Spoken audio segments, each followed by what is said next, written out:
నమస్తే, welcome to సమకాలీన రాజకీయ అంశాలపై విశ్లేషణాత్మక కార్యక్రమం ఎడిటర్స్ టైంకి స్వాగతం. సో ఈరోజు మనతో పాటు చర్చించడానికి లైవ్లో సిద్ధంగా ఉన్నారు మా పొలిటికల్ ఎడిటర్ అరవింద్ కొల్లి. లైవ్లో సిద్ధంగా ఉన్నారు. సార్ నమస్తే.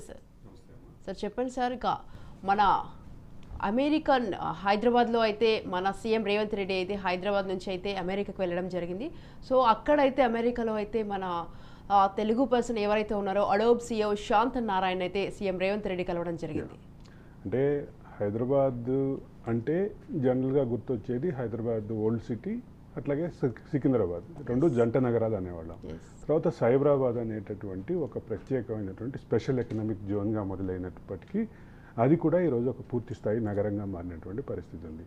అయితే ఇక్కడ దీన్ని బేస్ చేసుకొని నిన్న రేవంత్ రెడ్డి మాట్లాడారు. ఫ్యూచర్ సిటీగా కొత్తగా 4వ నగరంగా ఒక నగరాన్ని నిర్మించబోతున్నామని చెప్పారు. దానికి అంటే ఒక వారం క్రితము ప్రారంభించినటువంటి స్కిల్ యూనివర్సిటీ సందర్భంగా కూడా ఇదే మాట చెప్పారు. ఈ స్కిల్ యూనివర్సిటీ ప్రాంతం భవిష్యత్తులో న్యూయార్క్ నగరంగా వెలుగొందిపోతుంది.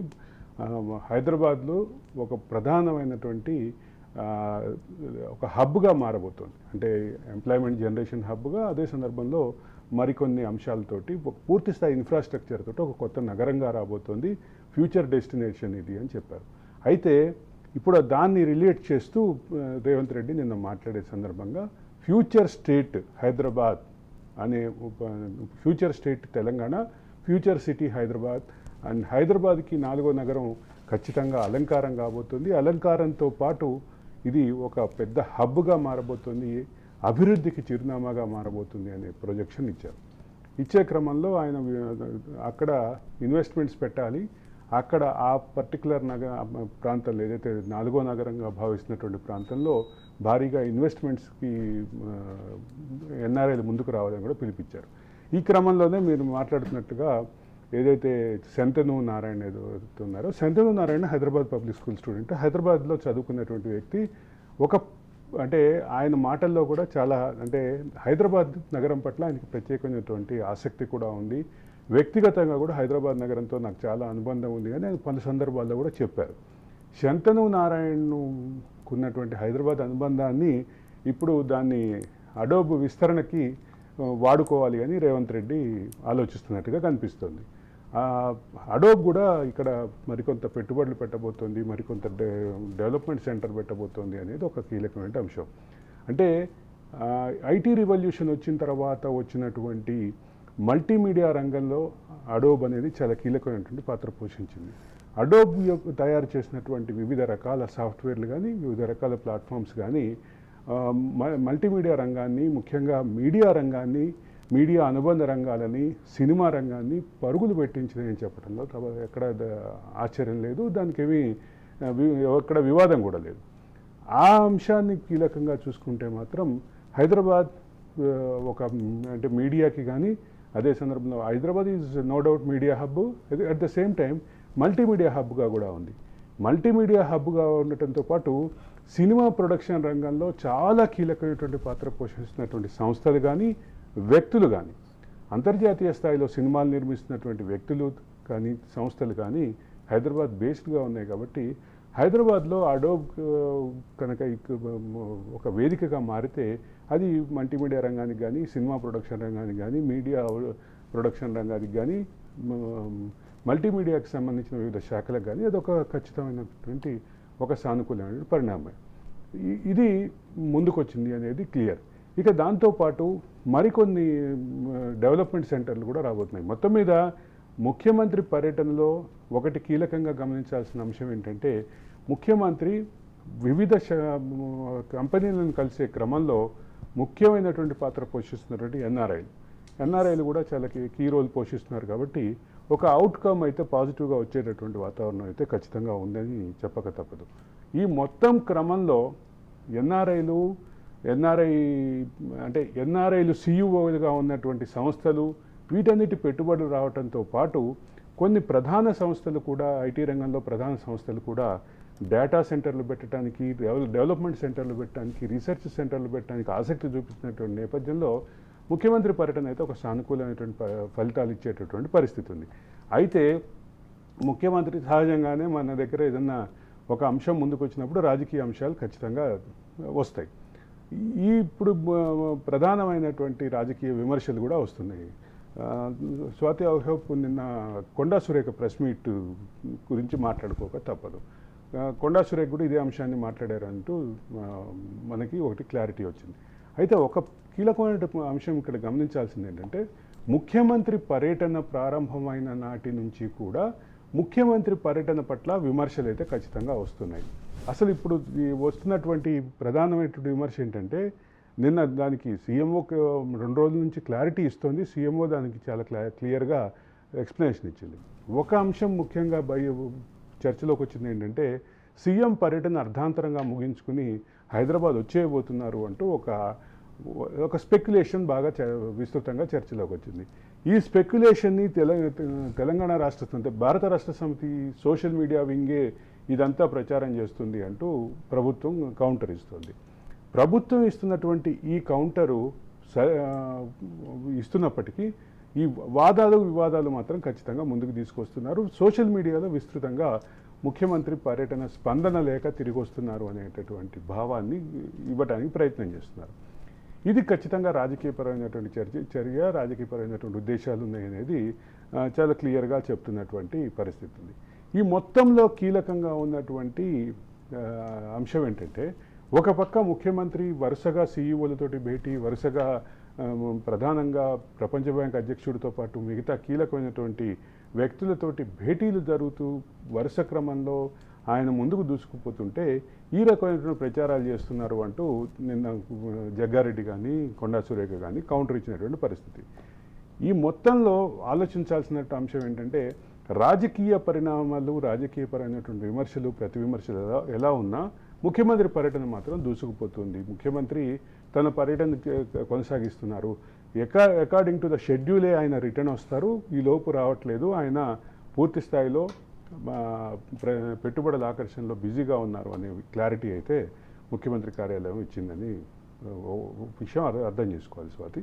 Yes sir, right. ఇంకొక టాపిక్ తీసుకున్నట్లయితే సార్, తిహార్ జైలు నుంచి అయితే మనీష్ సిసోడియా విడుదల అనేది ఒక వార్త అయితే వస్తుంది. సుమారుగా 17 నెలలు అనుకుంటా, 17 నెలల తర్వాత మనీష్ సిసోడియా బయటకు వచ్చారు. మనీష్ సిసోడియా మధ్యలో తన భార్య ఆరోగ్యం కోసం మధ్యంతర బెయిల్ మీద కొంతకాలం బయట ఉన్నప్పటికీ 17 నెలలు ఆయన పూర్తి స్థాయి జైలు జీవితంగా చెప్పాలి. అది అండర్ ట్రయల్. ఇప్పుడు ఆరోపణలు ఎదుర్కొన్నటువంటి వ్యక్తి ఆరోపణల్ని రుజువు చేసుకుని కోర్టు శిక్ష విధించిన తర్వాత జరిగేటటువంటి ప్రక్రియ ఒకటైతే, 17 నెలల పాటు కేవలం ఆరోపణల మీద అండర్ ట్రయల్ ఖైదీగానే ఉంచడం అనేది ఇది ఒక మంచి పరిణామం కాదని చెప్పక తప్పదు. అందులోటి మనీష్ సిసోడియా అనే వ్యక్తి ఒక ప్రజాప్రతినిధి, ఉప ముఖ్యమంత్రి, ఢిల్లీ రాష్ట్రానికి ఉప ముఖ్యమంత్రిగా ఉన్నారు.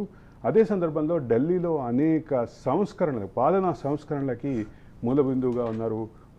ఒకవైపు విద్యారంగంలో జరిగినటువంటి సంస్కరణలు కానీ, ఆరోగ్య రంగంలో జరిగినటువంటి సంస్కరణలు కానీ ఆయన కీలకమైనటువంటి వ్యక్తిగా ఉన్నారు. రాజకీయాలు, రాజకీయ విమర్శలు ఇవన్నీ ఎలా ఉన్నా ఆయన సంస్కరణల దిశగా వెళ్ళే క్రమంలో, ఆమ్ ఆద్మీ పార్టీ సంస్కరణల దిశగా వెళ్ళేటటువంటి క్రమంలో ఒక కీలకమైనటువంటి పాత్ర పోషించినటువంటి వ్యక్తిగానే చెప్పాలి. అటువంటి వ్యక్తి ఈ రకమైనటువంటి ఆయన మీద వచ్చినటువంటి ఆరోపణలకి సంబంధించినటువంటి పూర్తి స్థాయి విచారణ జరిగిన తర్వాతే దాని మీద ఒక క్లారిటీకి రావచ్చు.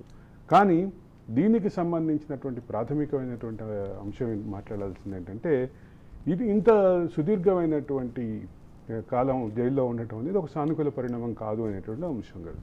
అయితే ఇదే కేసులో మరొక ప్రజాప్రతినిధి జైల్లో ఉన్నారు. ఆవిడ కల్వకుంట్ల కవితకు సంబంధించినటువంటి అంశంలో నిన్న కేటీఆర్ ఏదో మీడియాతో మాట్లాడుతూ ఒక వారం రోజుల్లో బయటికి రాబోతుంది అని ఒక ఇండికేషన్ అయితే ఇచ్చారు. మరి దాని వెనక ఉన్నటువంటి రాజకీయ కారణాలు ఏంటో మనకి తెలియదు.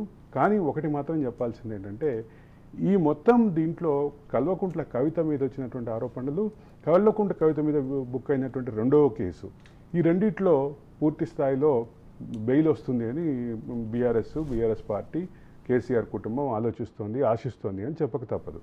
కానీ ఇక్కడ కీలకంగా చెప్పాల్సిన అంశం ఏంటంటే, నిన్న ఆల్రెడీ సుప్రీంకోర్టులో బెయిల్ పిటిషన్ మూవ్ చేశారు.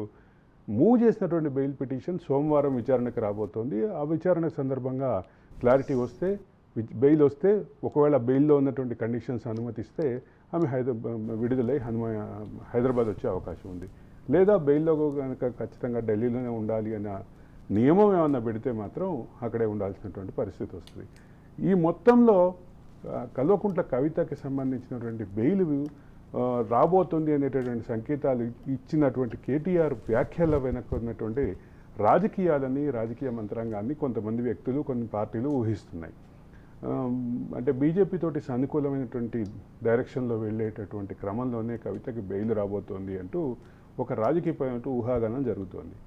ఈ రాజకీయపరమైన ఊహాగానం యొక్క శాంటిటీని, దాని యొక్క స్ట్రెంగ్త్ని మనం ఎట్లా ఆలోచిస్తే దానికి సంబంధించినటువంటి అంశాలు, ఇంకొక అంశం ఏంటంటే ఇటీవల కాలంలో బీజేపీ బీఆర్ఎస్ మధ్య బంధం పెరగబోతోంది అనేటటువంటి ఊహాగానం, విలీన దిశగా వెళ్ళేంత దాకా ఉండేటటువంటి అవకాశం ఉందనే ఊహాగానం విస్తృతంగా ఉన్నటువంటి నేపథ్యంలో ఈ చర్చ మాత్రం ఖచ్చితంగా ముందుకెళ్తుంది. అయితే ఈడీ సిబిఐలు పూర్తి స్థాయిలో ఈ బెయిల్ పిటిషన్ని వ్యతిరేకించకపోవచ్చు అనేటటువంటి చర్చ మాత్రం ఖచ్చితంగా ఉంది. దీనికి సంబంధించి రాజకీయాలు ఎలా ఉన్నా ఆవిడకి బెయిల్ రావటం అనేది ఖాయం అనేటటువంటి వాతావరణం అయితే క్రియేట్ అయింది.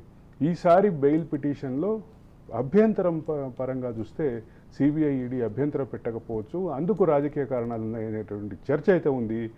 రాజకీయ కారణాలు ఎలా ఉన్నా ఆవిడ బెయిల్ పిటిషన్ అయితే సుప్రీంకోర్టులో మూవ్ అయింది. సోమవారం విచారణకి రాబోతుంది అనేది క్లియర్. Yes sir. ఇంకా దువ్వాడ మరోసారి అయితే రచ్చకెక్కింది దువ్వాడ ఇంటి గుట్టు.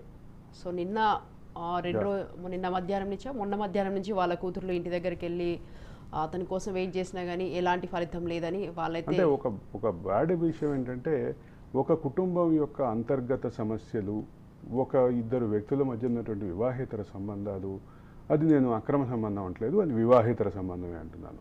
వివాహేతర సంబంధాలు ఇవి రాష్ట్ర రాజకీయాల్లో కీలకమైనటువంటి చర్చనీయాంశాలుగా మారటం, ఆ వ్యక్తులు వివరణలు ఇవ్వటం, ఇవన్నీ కొంచెం రాజకీయాల హుందాతనాన్ని తగ్గిస్తాయని చెప్పక తప్పదు. వివరణ ఇచ్చే క్రమంలో వాళ్ళ వ్యాఖ్యలు. అయితే ఇక్కడే ఇంకొక అంశం కీలకంగా గమనించాలి. గతంలో పవన్ కళ్యాణ్ని టార్గెట్ చేస్తూ దువ్వాడ శ్రీనివాస్ అనేక సందర్భాల్లో చేసినటువంటి బహుభార్యాత్వం అనేటటువంటి విమర్శ ఏదైతే ఉందో అది ఇప్పుడు దువ్వాడ శ్రీనివాస్కే రివర్స్లో తగిలిందని చెప్పక తప్పదు. గతంలో దువ్వాడ శ్రీనివాస్ అనేక సందర్భాల్లో, ఒక సందర్భంలో కాదు అనేక సందర్భాల్లో ఏదైతే బహుభార్యాత్వం, పవన్ కళ్యాణ్ బహుభార్యాత్వం గురించి, హిందూ మతం విశిష్టత, హిందూ మతంలో వివాహ బంధం విశిష్టత, వీటన్నిటినీ చెప్పినటువంటి నేపథ్యంలో వీటినే టార్గెట్ చేస్తూ పవన్ కళ్యాణ్ని టార్గెట్ చేసిన నేపథ్యంలో ఇప్పుడు ఈ రకమైనటువంటి విమర్శలు ఎదుర్కోవటం మాత్రం బౌన్స్ బ్యాక్ అయినాయని చెప్పాలి. శ్రీనివాస్కి బౌన్స్ బ్యాక్ అయినాయని చెప్పాలి. అయితే ఇక్కడ అంటే ఏ వ్యక్తి అయితే ఆరోపణలు ఎదుర్కొంటున్నారో ఆ మహిళ కూడా శ్రీనివాస్తో ఉన్నటువంటి అంటే సంబంధాన్ని, శ్రీనివాస్తో ఉన్నటువంటి అనుబంధాన్ని ఎక్కడా వ్యతిరేకించట్లేదు. మేము అనుబంధంలోనే ఉన్నాం, మేము కలిసే ఉన్నాం, కాకపోతే వివాహం చేసుకోవడానికి ఇద్దరు వివాహితులం కాబట్టి వివాహం అనేది సాధ్యం కాదు, కాబట్టి మేము కలిసే ఉన్నాము. దాన్ని ఆవిడ డిఫైన్ చేసే క్రమంలో వివాహేతర బంధమా, అడల్టరీయా, రకరకాల అంశాలు తీసుకొచ్చింది. అడల్టరీ అనే అంశానికి, అడల్టరీ అనేటటువంటి బంధానికి సుప్రీంకోర్టు కూడా తీర్పులు ఇవ్వలేదు కాబట్టి మా బంధం సుప్రీంకోర్టు అనుమతించిన మేరకే ఉంది అనేటటువంటి వివరణ ఇవ్వడానికి ప్రయత్నం చేసింది. ఈ వివరణలు, ఈ అంశాలన్నీ పక్కన పెడితే గతంలో శ్రీనివాస్ చేసినటువంటి రాజకీయ విమర్శలు ఇప్పుడు శ్రీనివాస్కే రివర్స్లో ఆయన డిఫెన్స్లో పడేసినాయని చెప్పక తప్పదు. ఒకటి క్లియర్, శ్రీనివాస్ గతంలో పవన్ కళ్యాణ్ మీద చేసిన విమర్శలు కానీ, పవన్ కళ్యాణ్తో పాటు మరికొంతమంది నాయకుల మీద చేసినటువంటి విమర్శలు కానీ ఇప్పుడు శ్రీనివాస్ని నిలబెట్టినాయి. అయితే ఈ అంశం మొత్తం మీలో గమనించాల్సింది ఏంటంటే శ్రీనివాస్ కుమార్తెలు ఎవరైతే ఇద్దరు కుమార్తెలు ఉన్నారో ఆ కుమార్తెలు ఇద్దరు వాళ్ళ నాన్న పైన విమర్శలు చేయటం, మా నాన్న మమ్మల్ని చంపించడానికి ప్రయత్నం చేశాడు అనేటటువంటి విమర్శ దాకా వెళ్ళటం అనేది ఒక మంచి పరిణామం అయితే కాదు. ఆ రకమైనటువంటి పరిస్థితులు అంటే ఇక్కడ ఇంకోటి కూడా చెప్పాలి, ఈసారి శ్రీనివాస్ పోటీ చేయకపోవచ్చు, శ్రీనివాస్ ప్లేస్లో శ్రీనివాస్ భార్య పోటీ చేస్తారు అనేటటువంటి విస్తృత చర్చ అయితే జరిగింది. ఆ సీటు విషయంలో రాజకీయ అంటే శ్రీనివాస్ ప్లేస్లో ఎవరు పోటీ చేయాలి అనేటటువంటి అచ్చెన్నాయుడు మీద పోటీ చేయాల్సినటువంటి వ్యక్తి గురించి ఒక కీలకమైన చర్చ జరిగింది. అంటే ఇంకొక అంశం కూడా ఇక్కడ చెప్పాలి, ఈసారి కీలకమైనటువంటి నాయకులు, బలమైనటువంటి నాయకులుగా, ప్రధాన నాయకులుగా ఉన్నటువంటి అందరి మీద, దాదాపు మీద, అంటే లోకేష్ మీద కానీ, పవన్ కళ్యాణ్ మీద కానీ, అట్లాగే హిందూపూర్లో బాలకృష్ణ మీద కానీ, వీళ్ళందరి మీద మహిళా అభ్యర్థులను నిల్చోబెట్టినటువంటి వైసీపీ ఈసారి అదే బాటలో వెళుతుంది అనేటటువంటి చర్చ కూడా జరిగింది. ఈ చర్చ మొత్తంలో కంక్లూజన్ పాయింట్ ఏంటంటే, ఒకటి రాజకీయ వారసత్వం ఆశించటం, అంటే సీటు ఆశించటం అనేది, ఆ సీటు కూడా మాధురి అనేటటువంటి మహిళ ఆశించింది అనేటువంటి చర్చ కూడా ఒక పక్క జరుగుతుంది. ఈ మొత్తం చర్చలో ఏది ఎలా ఉన్నా శ్రీనివాస్ గతంలో మాట్లాడినటువంటి మాటలు, ముఖ్యంగా పవన్ కళ్యాణ్ కానీ మరికొంతమంది నాయకులను కానీ ఉద్దేశించి చేసినటువంటి ఈ బహుభార్యాత్వం రిలేటెడ్ వ్యాఖ్యలు ఏవైతే ఉన్నాయో అవి ఇప్పుడు రివర్స్లో శ్రీనివాస్కే తగిలినాయి. శ్రీనివాస్ని దోషిగా నిలబెట్టినాయని చెప్పక తప్పదు. సమాజం ముందు దోషిగా నిలబెట్టిన విషయం అయితే వాస్తవం స్వాతి. సో అలాగే అర్ధరాత్రి కూడా భార్య వాణిపై కూడా దువాడ ప్రయత్నించాడని కూడా తెలుస్తోంది. అంటే అర్ధరాత్రి ఆవిడ వెళ్ళటానికి ప్రయత్నించారు. వెళ్ళటానికి ప్రయత్నిస్తే గేట్లు వేసిందంటే ఆవిడ కుమార్తెలు ఇద్దరూ అక్కడే కారులో ఉండిపోయారు. అయితే ఆవిడ వెళ్ళటానికి ప్రయత్నిస్తే దాడి చేశారనేటటువంటి వార్తలు అయితే ఉన్నాయి. ఇవన్నీ మాత్రం ఏమైనా అంటే ఆ స్థాయి వ్యక్తులకి ఈ రకమైనటువంటి రచ్చ రాజకీయంగానూ మంచిది కాదు, వ్యక్తిగతంగానూ మంచిది కాదు అని చెప్పక తప్పదు. వ్యక్తిగతంగా విషయానికి వస్తే కుమార్తెలు మా నాన్న మమ్మల్ని చంపించడానికి ప్రయత్నించాడు అనేటటువంటి వ్యాఖ్యలు ఏదైతే చేస్తున్నారో అవి కొద్దిగా శ్రీనివాస్ రాజకీయ భవిష్యత్తుకు కానీ వైసీపీకి కానీ ఇబ్బందికరమైనటువంటి వ్యాఖ్యలు అని చెప్పక తప్పదు స్వాతి. మరి అది వాస్తవం ఎంత అంటారు సార్? వాస్తవాలను నిర్ధారించడానికి మనకు ఉండేటటువంటి అర్హత మనం ఆలోచించాలి. అంటే మనం ఇప్పుడు వివాహేతరం, నేను అక్రమ సంబంధం అనటానికే నేను సిద్ధంగా లేను. అది అక్రమమా సక్రమమా అని తేల్చాల్సింది మనం కాదు. అక్రమమా సక్రమమా అని తేల్చాల్సినటువంటి స్థాయిలో మనం లేవు. అయితే అక్రమ సక్రమ పక్కన పెట్టి అది ఖచ్చితంగా ఒక వివాహేతర బంధం. ఆ వ్యక్తి ఆరోపణలు ఎదుర్కొంటున్నటువంటి వ్యక్తే స్వయంగా చెప్తున్నారు, నేను వివాహేతర బంధంలో ఉన్నాను. దాన్ని డిఫైన్ చేయడానికి వివాహేతర బంధం వాడుతున్నారా, అడల్టరీ అని వాడుతున్నారా, లేదంటే ఏం వాడుతున్నారు, లేదా ఒకళ్ళనొకళ్ళు బాధల్లో ఉన్నాం కాబట్టి ఒకళ్ళనొకళ్ళు ఓదార్చుకోవటానికి దగ్గర ఏమంటున్నారా, ఈ అంశాలన్నీ పక్కన పెట్టి ఆలోచిద్దాం. దీనికి ఉన్నటువంటి శాంటిటీ, అంటే ఈ బంధానికి ఉన్నటువంటి శాంటిటీ గురించి ఆలోచిస్తే ఈ బంధం ఎక్కడ మొదలైంది, ఎలా మొదలైంది, ఏ కారణాలతో మొదలైంది అనే విషయాన్ని పక్కన పెడితే, ఈ బంధాన్ని సమాజం హర్షిస్తుందా లేదా అనే విషయాన్ని కూడా పక్కన పెడితే, ఒక కుటుంబంలో ఉన్నటువంటి వ్యక్తి ఒక కుటుంబ సంబంధాన్ని కాదని మరొక సంబంధం ఏర్పాటు చేసుకోవటం, దాన్ని కుమార్తెలు ప్రశ్నించేటటువంటి పరిస్థితి, ఇవంతా మాత్రం ఒక సానుకూలమైనటువంటి పరిణామం అయితే కాదని చెప్పక తప్పదు. ఈ క్రమంలో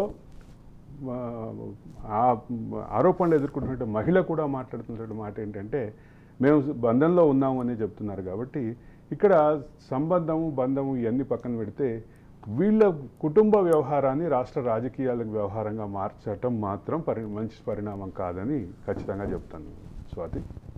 ఎస్ సార్, చాలామంది కుటుంబ వ్యవహారాలతోటి రాజకీయాలకు కూడా చాలామంది దూరం అవుతూనే ఉన్నారు.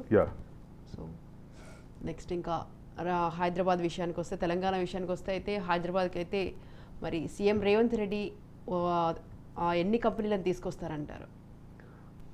అది అంటే మనం ఇందాక మాట్లాడుకున్నట్టుగానే ఆ టాపిక్లో ఆల్రెడీ ఒక క్లారిటీ వచ్చేసింది. ఇంకా మరికొంత క్లారిటీ రావాల్సినటువంటి పరిస్థితి ఉంది.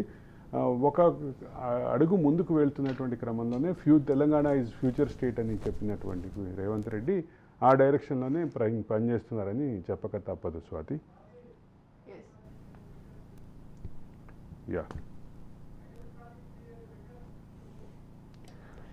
అలాగే ఇంకొక విషయం, అడోబ్ సీఈఓ ఎవరైతే ఉన్నారో, మన అడోబ్ సీఈఓ శాంత నారాయణ అయితే మన హైదరాబాద్ వ్యక్తి, తెలుగు వ్యక్తే కావడం ఇంకా హైదరాబాద్ వ్యక్తి, హైదరాబాద్లో చదువుకున్నారు. హైదరాబాద్తో అనుబంధం గురించి ప్రత్యేకంగా ఆయన పలు సందర్భాల్లో చెప్పారు.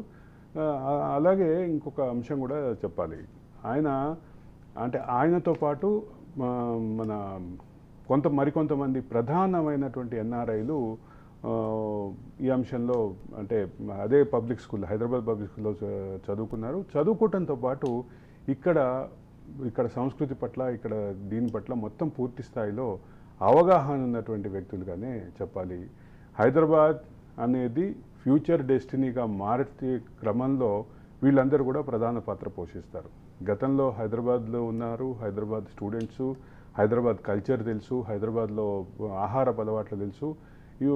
వీటన్నిటితోటి ప్రత్యేక వ్యక్తిగత అనుబంధం ఉన్నటువంటి ఈ వ్యక్తులు దీన్ని మరింత ముందుకు తీసుకెళ్లేటటువంటి అవకాశం ఖచ్చితంగా ఉంది. ఈ అంశంలో ఒక విషయం క్లియర్గా చెప్పాల్సినటువంటిది ఏంటంటే, హైదరాబాద్ అనేది ఒక ఎమోషన్గా ఫీల్ అయ్యేటటువంటి కొంతమంది వ్యక్తులు పలు సంస్థల్లో కీలక, హైదరాబాద్తో పాటు తెలంగాణ రాష్ట్రాన్ని కూడా వ్యక్తిగతమైనటువంటి అనుబంధంగా ఫీల్ అయ్యేటటువంటి కొంతమంది వ్యక్తులు ప్రపంచవ్యాప్తంగా పలు దేశాల్లో, పలు కంపెనీల్లో కీలకమైనటువంటి బాధ్యతల్లో ఉన్నారు. కాబట్టి అది హైదరాబాద్కు ఒక సానుకూల పరిణామంగానే చెప్పాలి.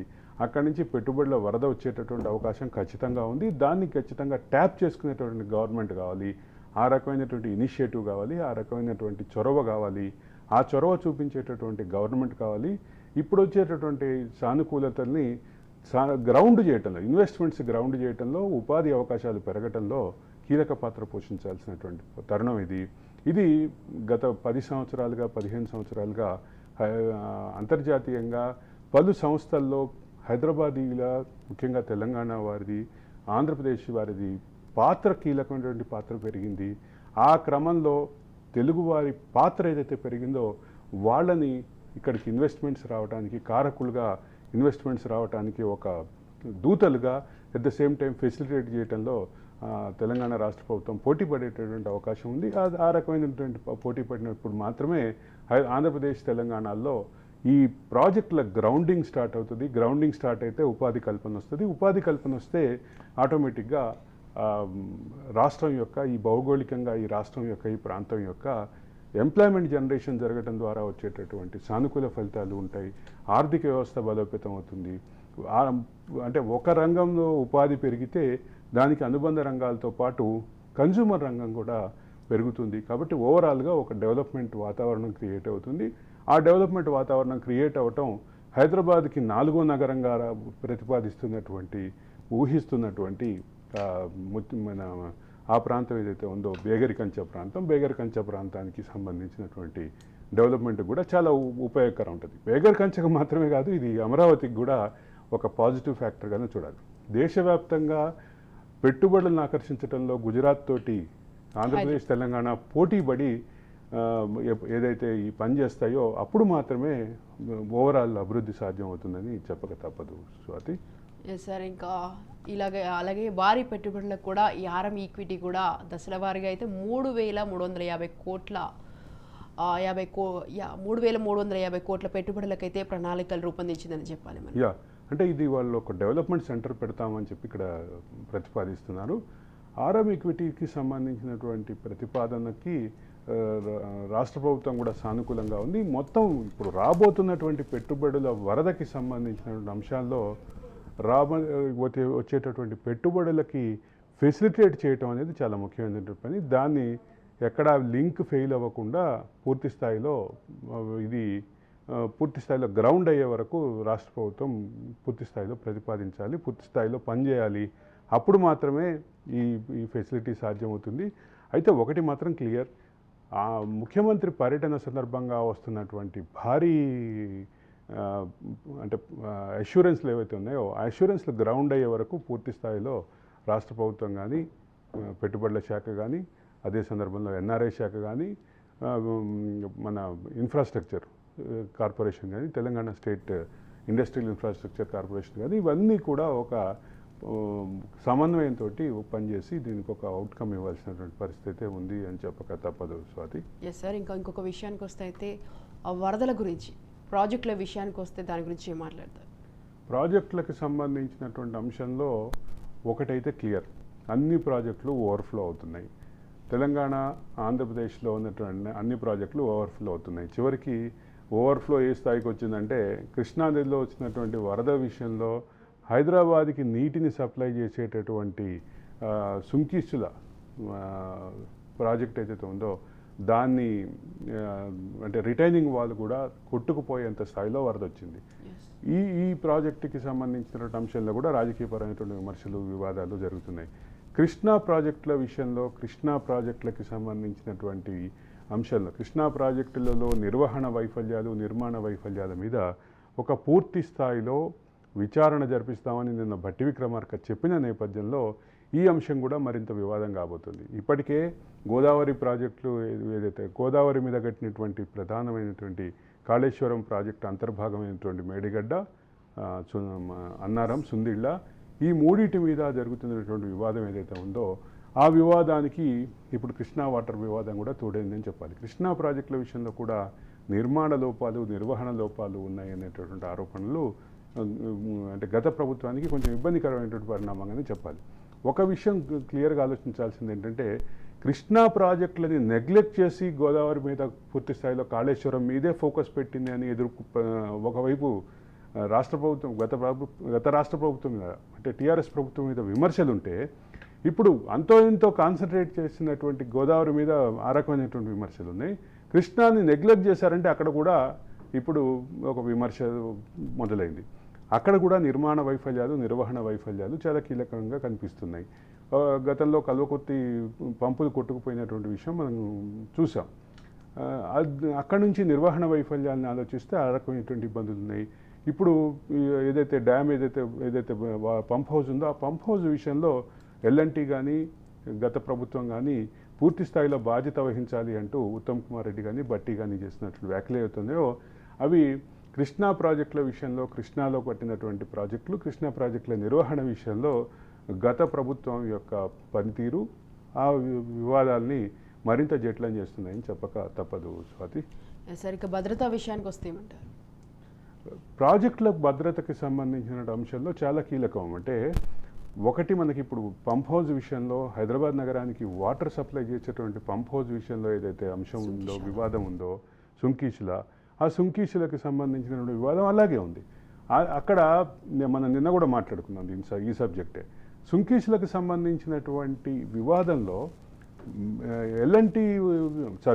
మెగా ఇంజనీరింగ్ వాదిస్తున్నటువంటి వాదన అయితే ప్రాజెక్టుకి ఏం నష్టం లేదు, ప్రాజెక్టుకి ఏమి ఇబ్బంది లేదు అంటే, ఒక పక్కన భారీ రిటైనింగ్ వాళ్ళు కూలిపోయి ఒక వరద వచ్చి పడితే, వరద వచ్చినాక కూడా ఆ రకమైనటువంటి వాదాన్ని మెగా ఇంజనీరింగ్ కొనసాగించడం మీద రకరకాల విమర్శలు, రకరకాల అభ్యంతరాలు ఉన్నాయి. ఏదేమైనా ఒకటి మాత్రం క్లియర్ అమ్మా, దీనికి సంబంధించినటువంటి వివాదంలో మొత్తం నిర్మాణ వైఫల్యాలు, నిర్వహణ వైఫల్యాలు చుట్టే తిరుగుతోంది.